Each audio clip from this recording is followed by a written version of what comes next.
Minus into minus plus, plus into plus plus, minus into plus minus. इसे हम लोग बच्चों को समझाने का प्रयास करते हैं और इसके लिए यहाँ पर जो नियम लिखा हुआ है बच्चों को लिखा देते हैं, रटा देते हैं, उन्हें समझाने का प्रयास करते हैं। Plus into plus plus, minus into minus plus, plus into minus minus, minus into plus minus.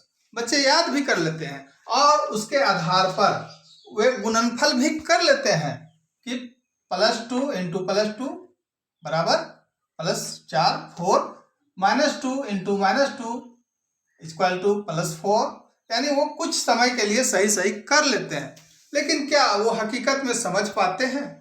जब इस तरह के प्रश्न आगे चलकर आते हैं तो वो अक्सर गलत कर जाते हैं। बड़े बड़े लोगों के पसीने छूट जाते हैं यहाँ पर और वो समझ नहीं पाते, उनका आंसर जो है हमेशा गलत होता है। तो आज इसे हम आकर्षक ढंग से समझने का प्रयास करते हैं, खेल विधि से समझने का प्रयास करते हैं ताकि बच्चों में और अधिक समझ विकसित हो सके। तो इसके लिए एक नंबर लाइन बनाएंगे, संख्या रेखा यहाँ पर बनाया हुआ है। यहाँ पर 0 है, इधर पॉजिटिव नंबर्स धनात्मक संख्याएं और 0 के इधर नेगेटिव नंबर्स हैं। यहाँ पर आप देख पा रहे हैं ऋणात्मक संख्याएं। तो इसी के माध्यम से हम लोग समझने का प्रयास करते हैं और इसके लिए एक खिलौने की मदद ली जाएगी। आप देखें, बच्चे भी खिलौना पसंद करते हैं, खिलौनों के माध्यम से इस तरह का कैलकुलेशन वो करें तो और अच्छी ढंग से वो समझ सकते हैं। तो सबसे पहले हम लोग देखते हैं 2 गुना 2 बराबर कितना होता है संख्या रेखा के माध्यम से और इस खिलौने के माध्यम से। तो सबसे पहली जो संख्या है उस पर हम लोग ध्यान देते हैं। यह पॉजिटिव नंबर है, पॉजिटिव संख्या है। तो पॉजिटिव संख्या मतलब इधर पॉजिटिव संख्याएं हैं, 0 के उधर धनात्मक संख्या है। तो 0 पर रखेंगे इस खिलौने को और इसका मुंह पॉजिटिव नंबर तरफ होगा, क्योंकि पहली संख्या जो है वो 2 पॉजिटिव नंबर है। उसके बाद 0 पर हम लोग इसे रख दिया, मुंह इधर है। अगली संख्या पर नजर रखेंगे, वह भी एक पॉजिटिव संख्या है। इसका मतलब है पॉजिटिव अगला जो नंबर होगा तो इसे और आगे बढ़ना होगा, फॉरवर्ड बढ़ना होगा, मुंह जिधर है उधर ही आगे बढ़ना होगा। तो 2 स्टेप, यहाँ पर ये स्टेप है, 2 स्टेप इसे आगे बढ़ना होगा और स्टेप की लंबाई होगी, एक स्टेप की लंबाई होगी वो 2 के बराबर होगा और उसे 2 स्टेप आगे बढ़ना है। तो 0 से पहला स्टेप 2 पर पहुंचा, फिर अगला स्टेप और बढ़ाएंगे तो 4 पर पहुंच रहा है जो कि पॉजिटिव नंबर है। इसलिए 2 गुना 2 यानी +2 गुना +2 बराबर हमको मिलता है +4। आगे और देखते हैं, इस नंबर पर ध्यान दें। पहली जो संख्या है -2 है, तो धनात्मक तरफ हम इसमें देखे थे। अब यहाँ पर माइनस संख्या है तो ऋणात्मक तरफ इसका, इस गुड्डे का मुंह ऋणात्मक तरफ होगा, यहाँ पर होगा। आप देख रहे हैं ऋणात्मक संख्याओं की तरफ इसका मुंह है।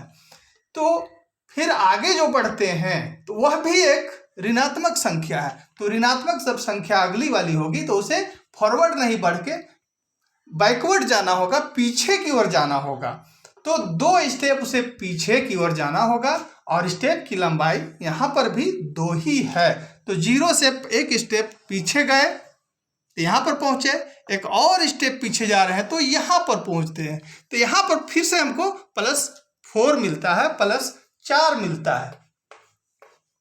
तो यहाँ पर देख रहे हैं -2 को -2 से गुना करने पर हमको इस तरह +4 मिल रहा है। और आगे देखते हैं, यहाँ पर नजर रखते हैं।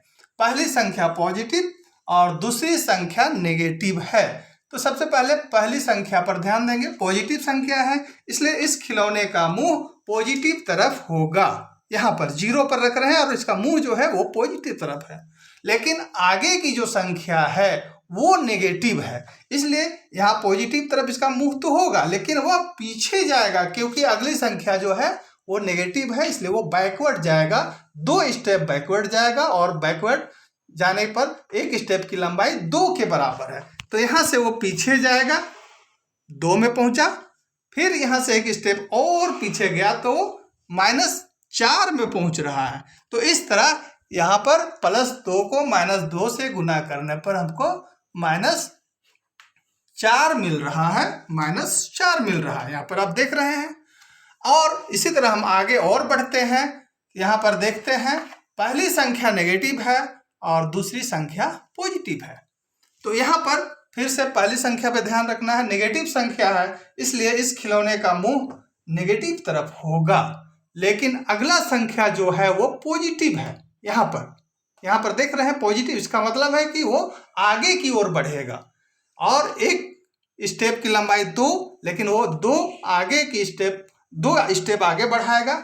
तो यहाँ पर देखते हैं एक स्टेप में वो यहाँ पर पहुँच रहा है और फिर एक और स्टेप आगे बढ़ाने पर वो -4 पर पहुँच रहा है। यहाँ पर आप देख रहे हैं।